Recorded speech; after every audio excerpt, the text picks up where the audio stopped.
Hello friends, today we will know about the osteology of sacrum. This is the sacrum bone. It is a triangular shaped bone.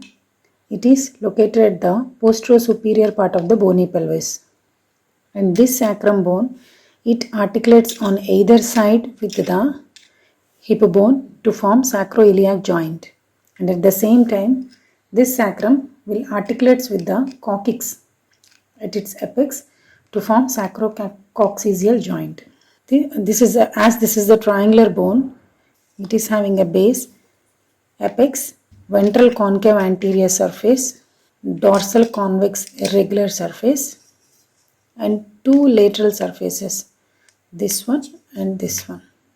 On either side it is having two lateral surfaces. And this sacrum bone, it is formed by the fusion of 5 sacral vertebrae into a single piece of a bone.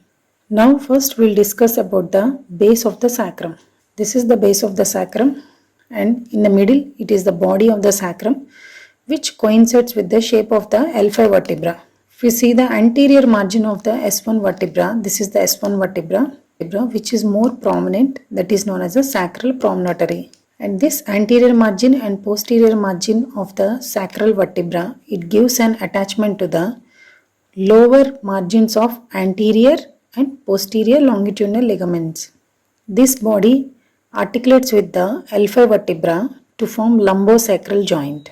And this lumbar vertebra of this L5 vertebra will makes a lumbosacral angle with the sacrum bone. It is of 120 degrees. On either side of the body, we can see the fan-shaped masses. These are known as ala of the sacrum. These are the fan-shaped masses which are projected on either side of the body of sacrum. These are known as ala. For this ala, medial part is smooth and lateral part is rough. We will see the relation on the medial part from lateral to medial, obturator nerve, iliolumbar artery, lumbosacral trunk, and sympathetic chain. So these are the structures from lateral to medial on the smooth anterior surface of the ala. Now we will see the structures related on the lateral rough surface of the ala. Lateral part of the ala on its anterior surface. Here iliacus is attached. Whereas on the posterior surface, here we can see the attachment of lumbosacral ligament. And if you see the margins of this ala, they will give attachment to the sacroiliac ligament along with its joint. Posterior to the body, you can see the triangular shaped vertebral foramen, that is known as a sacral canal. Usually the position of the sacral canal, it is upwards and forwards. This is the, we see the structures passing through this sacral canal: cauda equina, phylum terminale, and the meninges of the spinal cord. The dura and arachnoid matter, they will terminate at the level of S2 vertebra. Now we will see the ventral smooth concave surface, that is also known as pelvic surface. In this ventral surface, you can see these are the 4 pairs of ventral sacral foramina. Through these foramina, there is a passage of ventral rami of sacral nerves. Ventral rami of 4 pairs of sacral nerves will pass through this ventral sacral foramina. This ventral sacral foramina, they will open into the vertebral canal through intravertebral foramen. In this ventral surface, you can see ill-defined transverse ridges. Here, this is 1 and this is 2, 3, 4, which indicates the fusion of 5 sacral vertebrae to form a single piece of a bone. So this is the S1 vertebra and this is S2. So between these ill-defined ridges, they represent the body of the vertebra and they fuse it to form a single piece of a bone. This is the S1 vertebra and this is the S2. This is S3, S4, S5. If you see the relations on this ventral concave surface, Here there is a relation of median sacral artery, this one, and this ala in the base, it is formed by the fusion of ventral costal element and dorsal transverse element. This ala of sacrum which descends downwards onto the ventral surface of the sacrum, which forms the lateral mass of sacrum. So this is the lateral mass of sacrum. It is descended from above, from the ala of the sacrum. So these are the lateral mass of the sacrum. Here this is the inferolateral angle of the sacrum. There is a sudden change in the direction of the sacrum. This is known as the inferolateral angle of the sacrum, which gives an attachment to the sacrococcygeal ligament. Here this is the lateral mass of sacrum. From the middle three pieces of the sacrum, see here 1, 2, 3. From the middle three pieces of the sacrum, the piriformis muscle will take origin. So here in the midline, you can see the median sacral artery and here piriformis. And this upper 2.5 part of the vertebra, they are related to the peritoneum, where the lower 2.5 part of the vertebra, they are related to the rectum and anal canal. So these are the structures seen on the ventral surface.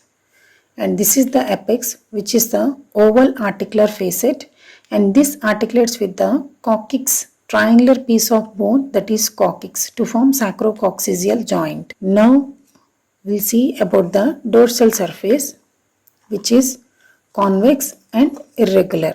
So this is the dorsal convex surface, which is irregular.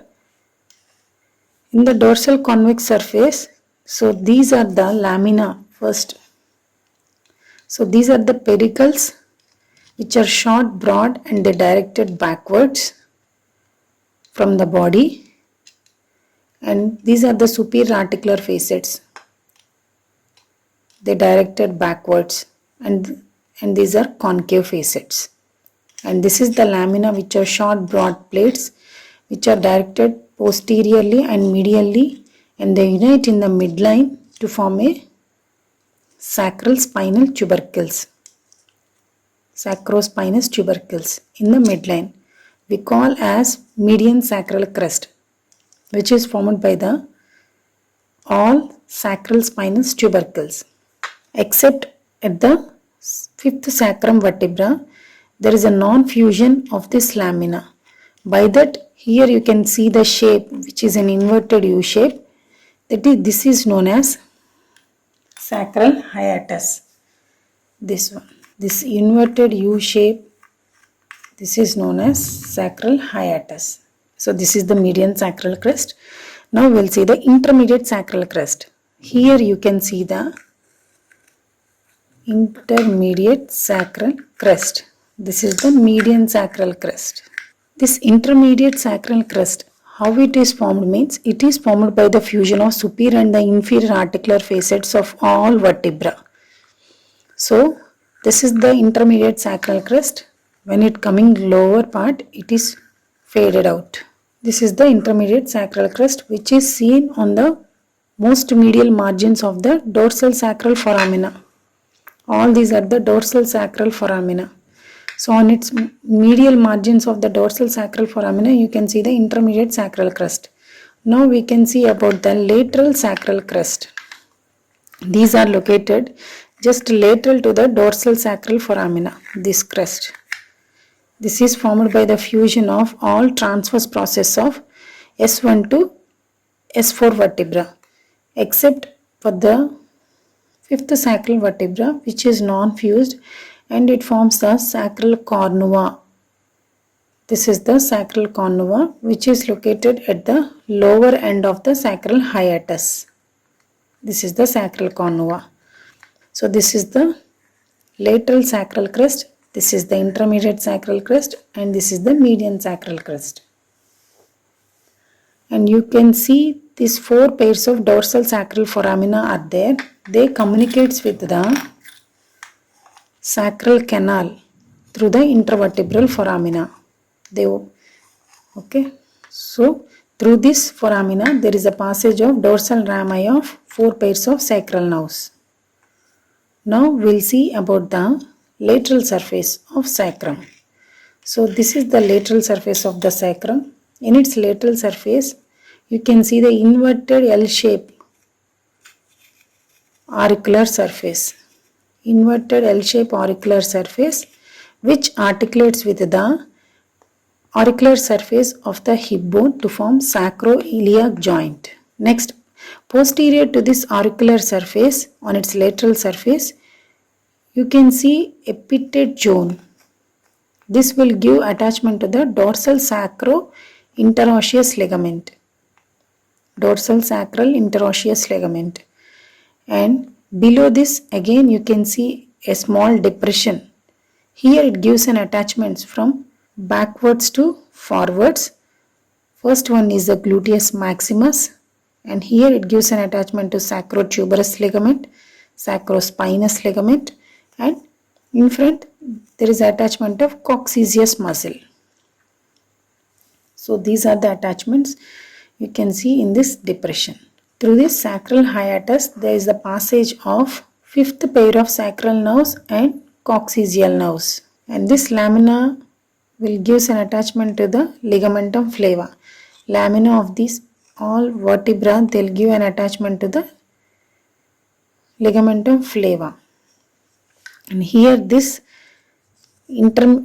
median sacral crest and the lateral sacral crest, both they will give origin to the erector spinae muscle, like an U shape from the median sacral crest and the lateral sacral crest. Here these parts they will give attachment to the erector spinae muscle, and the space between these two, the entire part, this give attachment to the multifidus muscle.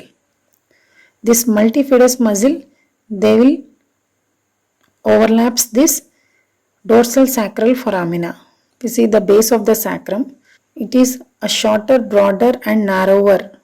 This is the narrower and longer, the sacrum bone which is narrower and longer in case of males, whereas it is shorter and broader in case of females. We have to calculate the sacral index, means breadth of the sacrum which is measured at the base from this point to one point of ala, margin of ala to the other point, and the length of the sacrum from sacral promontory to the apex. So this is the length and this is the breadth into 100. So by this we can calculate the sacral index. So this is the osteology of the sacrum. Hope you understood well. Thanks for watching my video.